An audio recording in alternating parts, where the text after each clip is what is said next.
एक, आनुवंशिक रूप से संशोधित जेनेटिकली मॉडिफाइड जीएम फसलें।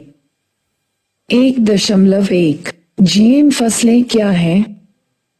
ऐसे पौधे जिनमें किसी अन्य पौधे, जानवर या सूक्ष्म जीव से एक या अधिक जीन को आनुवंशिक इंजीनियरिंग की तकनीकों का उपयोग करके उनके जीनोम में शामिल किया गया है, उन्हें ट्रांसजेनिक पौधे कहा जाता है। फसलों के मामले में ट्रांसजेनिक पौधों को आनुवंशिक रूप से संशोधित फसलें या जीएम फसलें कहा जाता है। जीएम फसलों से तैयार भोजन को जीएम फूड कहा जाता है। पहला जीएम फसल एक एंटीबायोटिक प्रतिरोधी तंबाकू पौधा 1982 में उत्पादित किया गया था। चीन ट्रांसजेनिक पौधों का व्यावसायीकरण करने वाला पहला देश था, जिसने 1992 में वायरस प्रतिरोधी तंबाकू पेश किया था। ट्रांसजेनिक पौधों का उपयोग कृषि, उद्योग, चिकित्सा और पर्यावरण सफाई में किया जाता है। 1.2 जीएम फसलों की विशेषताएं। संभावित अनुकूल लक्षण जिन्हें फसल पौधों में जीन स्थानांतरण के माध्यम से पेश किया जा सकता है। रोग प्रतिरोध, फलों का देर से पकना, शाकनाशी सहनशीलता, कीट प्रतिरोधी क्षमता, सूखा एवं तनाव सहनशीलता, विदेशी प्रोटीन का उत्पादन, बीजों में उच्च मूल्य वाले उत्पादों की अभिव्यक्ति, कुशल प्रकाश संश्लेषण, द्वितीयक मेटाबोलाइट्स का उत्पादन, चावल जैसी फसलों में विटामिन ए की मात्रा में सुधार और लौह तत्व में सुधार। ट्रांसजेनिक का उत्पादन जिसका उपयोग खाद्य टीकों के रूप में किया जा सकता है। रेपसीड और अन्य तिलहन फसलों में खाद्य तेलों की सामग्री और संरचना, फैटी एसिड संरचना में सुधार। व्यावसायिक मूल्य के फूलों की वास्तुकला, रंग, सुगंध और फूलदान जीवन में सुधार। 1.3 जीएम फसलों में संशोधित लक्षण ट्रेट्स। शाकनाशी सहनशीलता, सबसे आम शाकनाशी सहिष्णु हर्बिसाइड टॉलरेंट HT फसलों को राउंडअप रेडी के रूप में जाना जाता है, जिसका अर्थ है कि वे ग्लाइफोसेट, राउंडअप शाकनाशी में सक्रिय घटक के प्रति सहिष्णु हैं।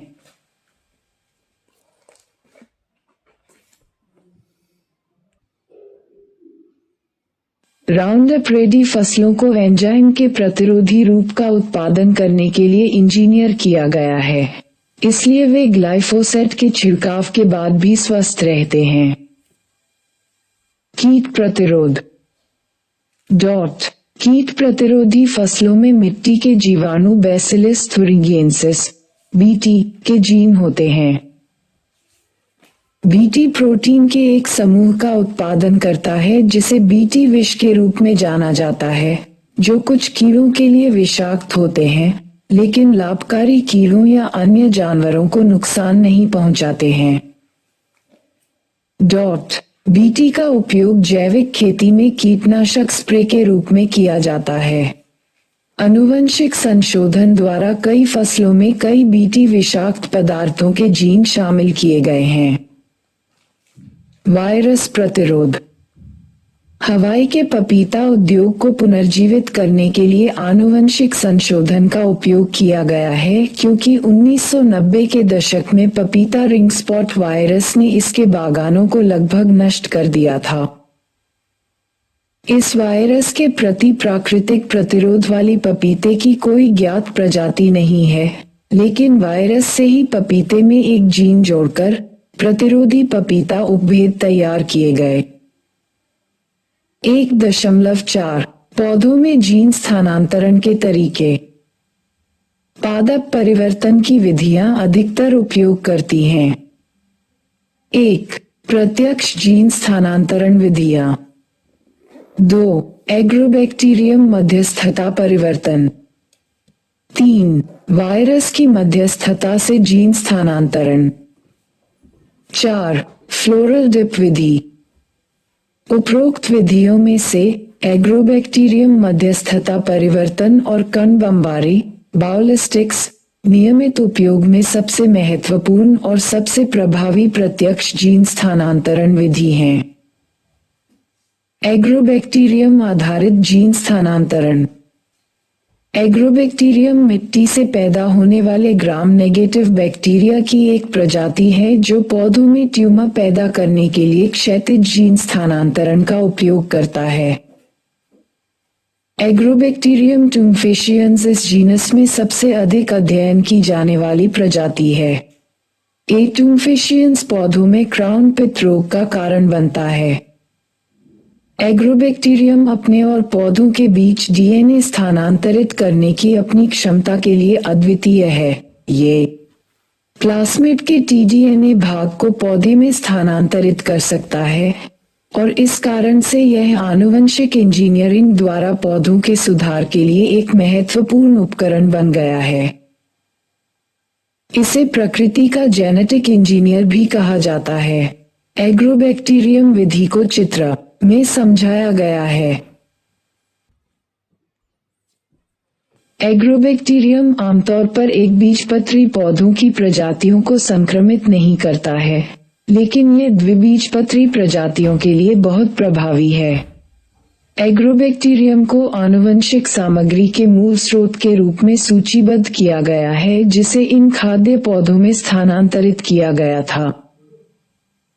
सोयाबीन, कपास, चुकंदर, अल्फाल्फा, रेपसीड तेल, कैनोला, क्रीपिंग बैंडग्रास, पशु आहार के लिए आलू, तंबाकू, टमाटर और बैंगन।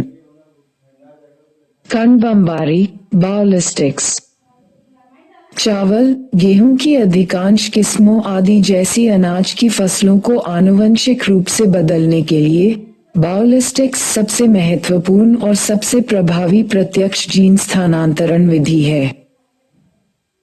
इस तकनीक में टंगस्टन या सोने के कणों को डीएनए के साथ लेपित किया जाता है जिसका उपयोग पौधे के ऊतकों को बदलने के लिए किया जाता है। कणों को उच्च गति से लक्षित पौधे सामग्री में भेजा जाता है जहां डीएनए कोशिका के भीतर जारी होता है और जीनोम में एकीकृत हो सकता है।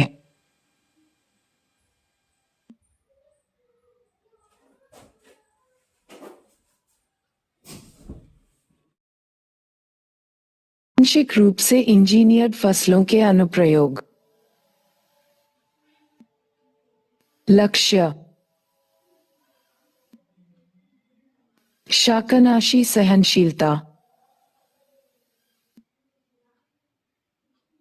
उपयोग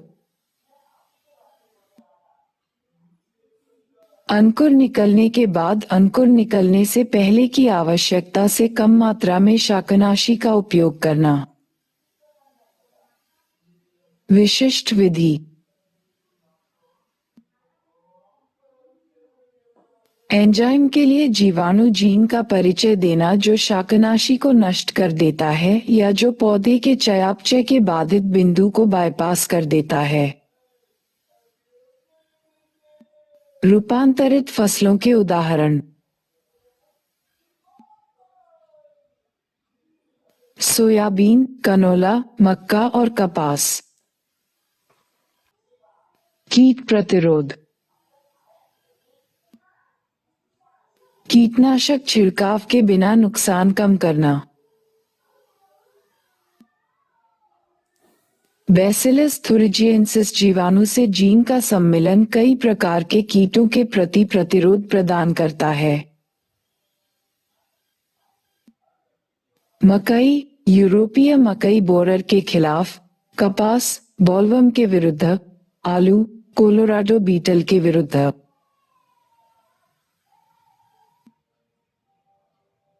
कटाई के बाद की गुणवत्ता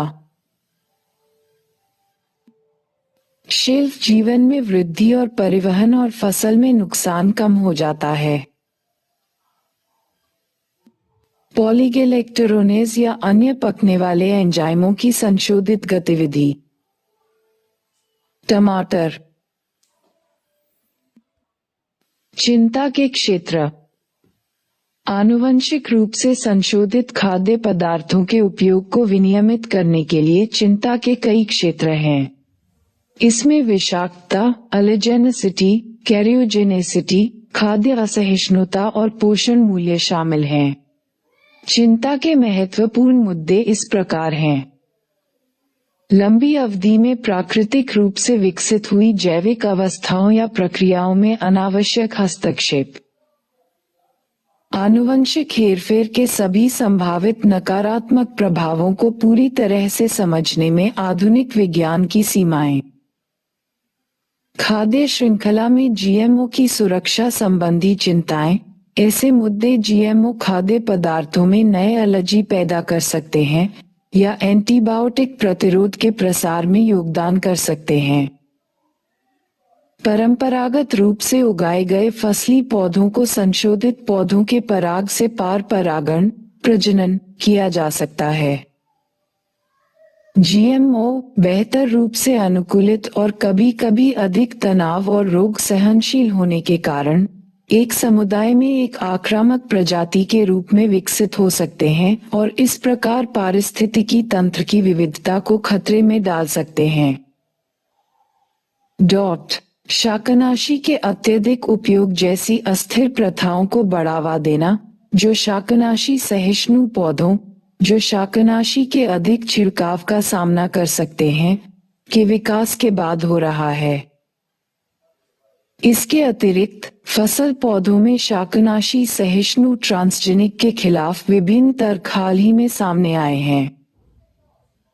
शाकनाशी सहिष्णु ट्रांसजेनिक फसलों के उपयोग से शाकनाशी सहिष्णु जीन यौन रूप से संगत जंगली खरपतवारों में स्थानांतरित हो सकते हैं, जो पर्यावरण के लिए एक बड़ा संभावित खतरा हो सकता है।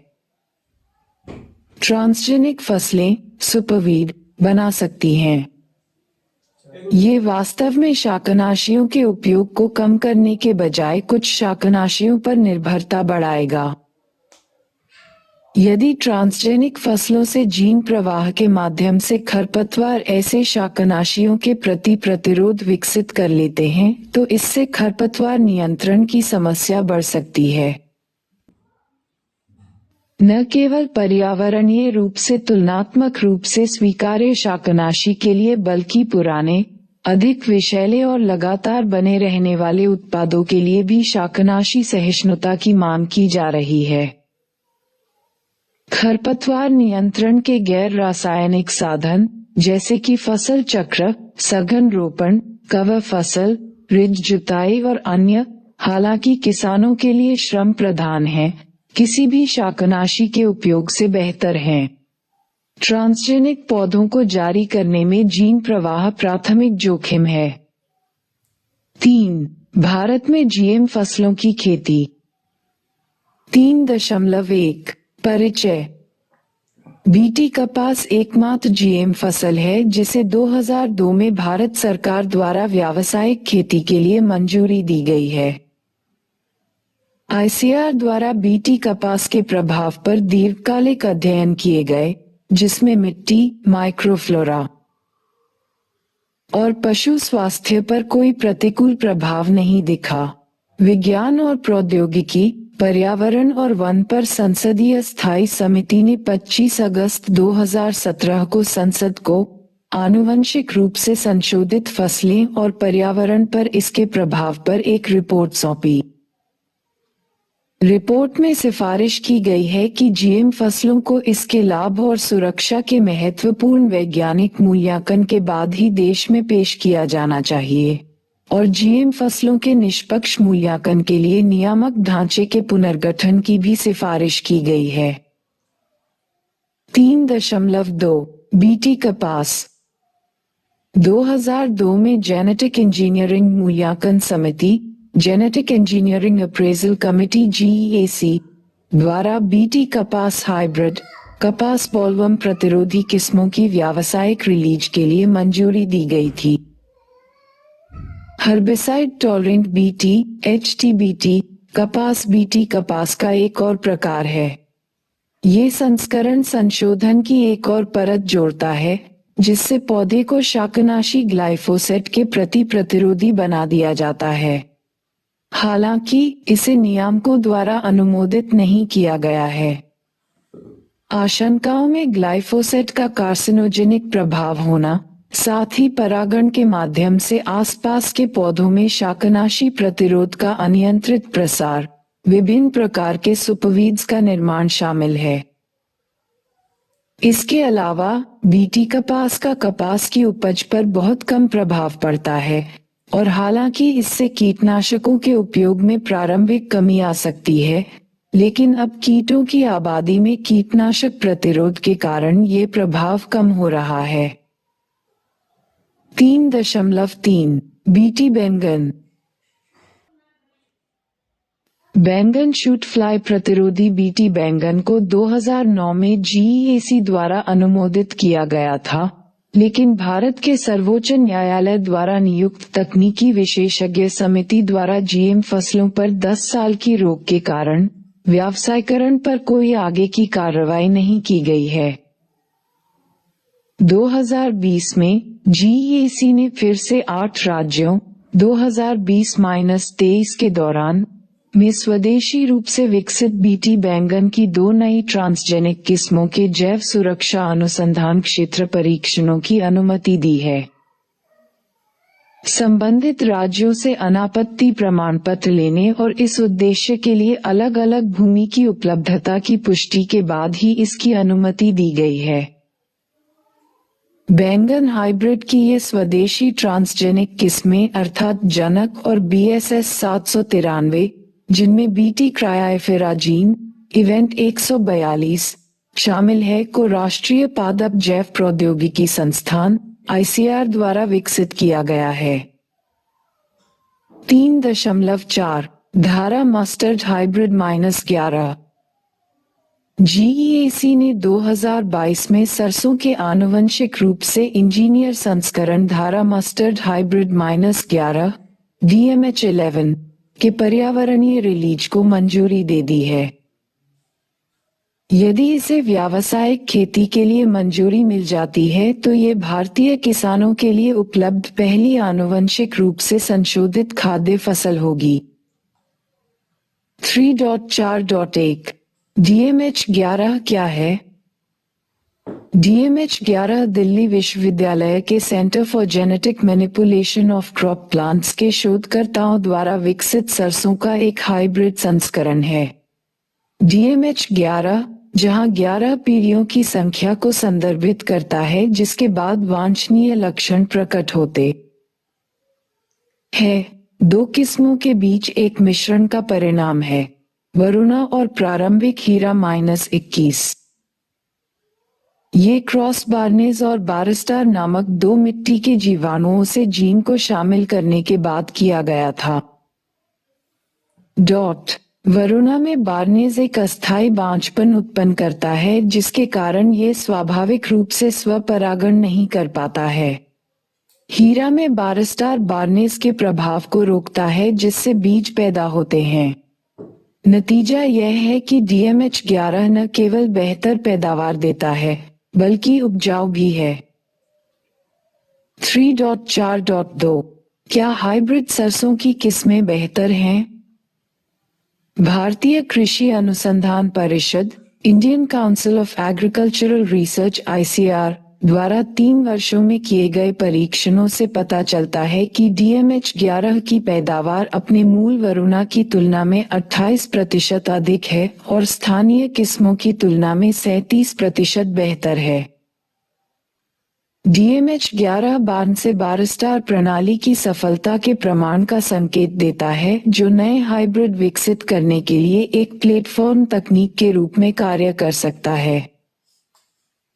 भारत के बढ़ते खाद्य तेल आयात बिल को पूरा करने के लिए बेहतर हाइब्रिड होना आवश्यक है। 3.4.3 विवाद। उन जीनों का उपयोग जो प्रजातियों के लिए विदेशी हैं। सरसों के हाइब्रिड तैयार करने के लिए एक अन्य जीन के उपयोग की आवश्यकता होती है, जिसे बार जीन कहा जाता है, जो इसे ग्लूफोसिनेट अमोनियम नामक शाकनाशी के प्रति सहनशील बनाता है। जीएम सरसों के पौधे मधुमक्खियों को पौधे को परागित करने से रोक सकते हैं। 3.4.4 जीएम सरसों के लिए आगे क्या? 2017 में भी जीईएसी ने जीएम सरसों की पर्यावरणीय रिलीज को मंजूरी दे दी थी, लेकिन सुप्रीम कोर्ट में मामला दर्ज होने के बाद प्रक्रिया रुक गई। पर्यावरण, वन और जलवायु परिवर्तन मंत्रालय ने जीईएसी के अधीन एक निकाय होने के बावजूद आधिकारिक तौर पर जीएम सरसों का समर्थन नहीं किया है। जीईएसी केवल DMH-11 को आईसीआर की देखरेख में खेतों में उगाने की अनुमति देती है। फसल 3 सीजन के बाद व्यावसायिक रूप से उपलब्ध होगी, अब उन्हें मूल्यांकन के लिए बड़ी मात्रा में उगाया जा सकता है। 4. जैव सुरक्षा पहलू, बायोसेफ्टी एस्पेक्ट्स। 4.1 जैव सुरक्षा क्या है? जैव सुरक्षा एक व्यापक शब्द है और इसके 2 अर्थ हैं। सामान्य व्यवहार में जैव सुरक्षा जैविक सामग्रियों, विशेष रूप से संक्रामक एजेंटों के प्रबंधन से जुड़ी सुरक्षित कार्य पद्धति है। जैविक विविधता के संदर्भ में जैव सुरक्षा का तात्पर्य जीवित संशोधित जीवों सहित आक्रामक प्रजातियों से मूल जैविक विविधता की रक्षा करना है। इसका मुख्य उद्देश्य हानिकारक जैविक एजेंटों, विषाक्त पदार्थों, रसायनों और विकिरण पर नजर रखना है। 4.2 भारत में जीएम फसलों के जैव सुरक्षा पहलू। भारत सरकार के पास जीएम फसलों के कृषि मूल्य का परीक्षण और मूल्यांकन करने के लिए बहुत सख्त दिशानिर्देश हैं, ताकि किसानों के हितों की रक्षा की जा सके। ये दिशानिर्देश जीएम बीजों की सुरक्षा के संबंध में सभी चिंताओं का समाधान करते हैं। जैव प्रौद्योगिकी विभाग, विज्ञान और प्रौद्योगिकी मंत्रालय और पर्यावरण और वन मंत्रालय में जीएम फसलों के लिए नियामक प्रणाली के पास परीक्षण के लिए मामले दर मामले आधार पर जीएम फसलों पर विचार करने के लिए दिशानिर्देश हैं। 4.2.1 जेनेटिक इंजीनियरिंग मूल्यांकन समिति। जैव सुरक्षा सुनिश्चित करने के क्षेत्र में जेनेटिक इंजीनियरिंग मूल्यांकन समिति की प्राथमिक जिम्मेदारी है। ये पर्यावरण, वन और जलवायु परिवर्तन मंत्रालय MOEFCC के तहत काम करता है।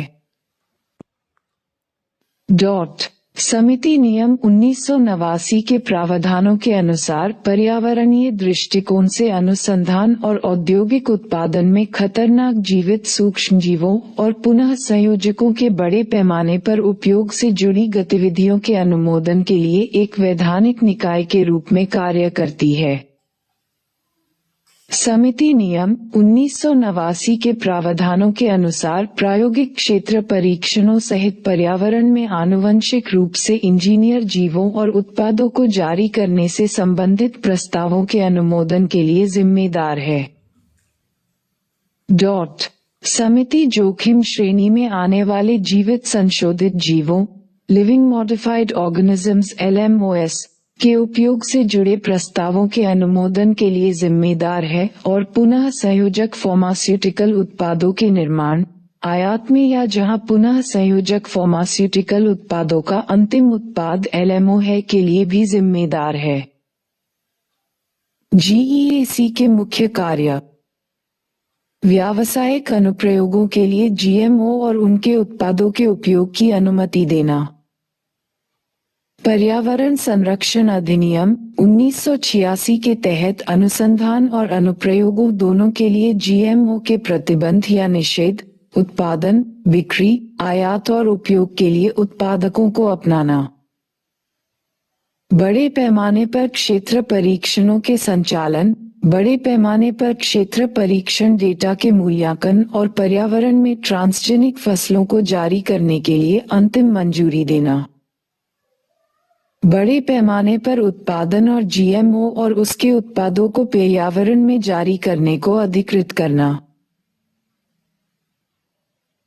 पर्यावरण संरक्षण अधिनियम के तहत दंडात्मक कार्रवाई करने की शक्तियां प्राप्त करने के लिए एजेंसियों या व्यक्तियों को अधिकृत करना।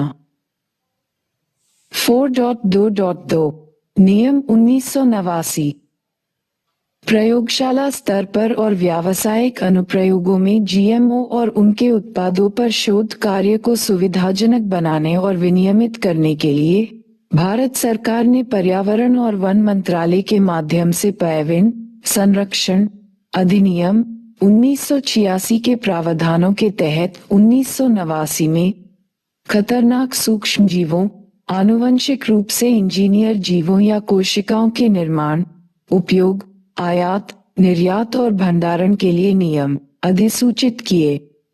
इन नियमों को आमतौर पर नियम 1989 कहा जाता है।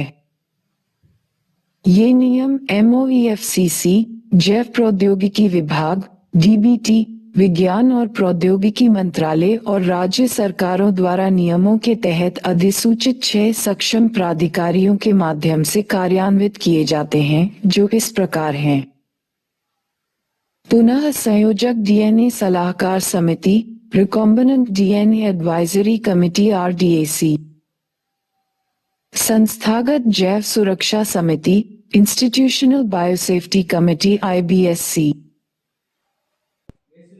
आनुवंशिक हेरफेर पर समीक्षा समिति, review committee on genetic manipulation RCGM, genetic engineering मूल्यांकन समिति, राज्य जैव प्रौद्योगिकी समन्वय समिति, state biotechnology coordination committee SBCC, जिला स्तरीय समिति, डिस्ट्रिक्ट लेवल कमिटी DLC-I। नियमों का दायरा 1989। इन नियमों का दायरा बहुत व्यापक है, जो अनिवार्य रूप से GMO और उनके उत्पादों से जुड़ी गतिविधियों के पूरे स्पेक्ट्रम को कवर करते हैं। वे किसी भी पदार्थ, कोशिकाओं, ऊतकों, उत्पादों और खाद्य पदार्थों आदि पर भी लागू होते हैं। जेनेटिक इंजीनियरिंग के अलावा नई जीन प्रौद्योगिकियों को भी शामिल किया गया है। नियमों का अधिदेश 1989। नियमों के अनुसार RCGM खतरनाक सूक्ष्म जीवों, GE जीवों और कोशिकाओं और उनके उत्पादों से जुड़ी चल रही अनुसंधान परियोजनाओं या गतिविधियों के संबंध में सुरक्षा संबंधी पहलू की निगरानी के लिए जैव प्रौद्योगिकी विभाग से कार्य करेगा। RCGM मानव स्वास्थ्य और पर्यावरण सुरक्षा सुनिश्चित करने की दृष्टि से अनुसंधान उपयोग के साथ साथ औद्योगिक और पर्यावरणीय अनुप्रयोगों में GE जीवों से जुड़ी गतिविधियों के संबंध में नियामक प्रक्रिया के लिए प्रक्रिया निर्दिष्ट करने वाले दिशानिर्देशों का मैनुअल लाएगा। खतरनाक सूक्ष्म जीवों, GE जीवों या कोशिकाओं और उनके उत्पादों से संबंधित सभी चल रही अनुसंधान परियोजनाओं की समीक्षा की जाएगी ताकि यह सुनिश्चित किया जा सके कि पर्याप्त सावधानियां और रोकथाम की शर्तें पूरी की जा रही हैं। RCGM ऐसे खतरनाक सूक्ष्म जीवों, GE जीवों या कोशिकाओं के उत्पादन, बिक्री, आयात और उपयोग को प्रतिबंधित करने वाली प्रक्रियाएं निर्धारित करेगा। 4.3 जैव सुरक्षा पर कार्टाजेना प्रोटोकॉल। जैव सुरक्षा पर कार्टाजेना प्रोटोकॉल एक कानूनी रूप से बाध्यकारी अंतर्राष्ट्रीय समझौता है जो जैविक विविधता पर convention on biological diversity CBD का पूरक है। प्रोटोकॉल देशों के बीच जीवित संशोधित जीवों की गतिविधियों का प्रबंधन करके जैविक विविधता की रक्षा करना चाहता है। कार्टाजेना प्रोटोकॉल का उद्देश्य आधुनिक जैव प्रौद्योगिकी से उत्पन्न LMOS के सुरक्षित हस्तांतरण, संचालन और उपयोग के क्षेत्र में सुरक्षा के पर्याप्त स्तर को सुनिश्चित करने में योगदान देना है, जो जैविक विविधता के संरक्षण और सतत उपयोग पर प्रतिकूल प्रभाव डाल सकता है। इसे 29 जनवरी 2000 को CBD के पूरक समझौते के रूप में अपनाया गया और 11 सितंबर 2003 को लागू हुआ। भारत जैव सुरक्षा पर काजीना प्रोटोकॉल का एक हस्ताक्षर करता है और 23 जनवरी 2003 को इसने इसकी पुष्टि की। जैव सुरक्षा प्रोटोकॉल क्या करता है? ये सुनिश्चित करने के लिए एक अग्रिम सूचित समझौता या प्रक्रिया स्थापित करता है कि देशों को अपने क्षेत्र में ऐसे जीवों के आयात से सहमत होने से पहले सूचित निर्णय लेने के लिए आवश्यक जानकारी प्रदान की जाती है। इसमें पर्यावरण और विकास पर रियो घोषणा के एहतियाती दृष्टिकोण शामिल हैं। प्रोटोकॉल व्यावहारिक आवश्यकताओं के लिए प्रदान करता है जिन्हें LMOS के सुरक्षित आवागमन में योगदान करने के लिए माना जाता है। पार्टियों को LMOS के सुरक्षित संचालन, पैकेजिंग और परिवहन के लिए उपाय करने की आवश्यकता होती है जो सीमा पार आवाजाही के अधीन है। प्रोटोकॉल एक जैव सुरक्षा समाशोधन गृह बायोसेफ्टी क्लियरिंग हाउस BCH भी स्थापित करता है ताकि संशोधित जीवों के बारे में जानकारी के आदान प्रदान को सुविधाजनक बनाया जा सके और प्रोटोकॉल के कार्यान्वयन में देशों की सहायता की जा सके।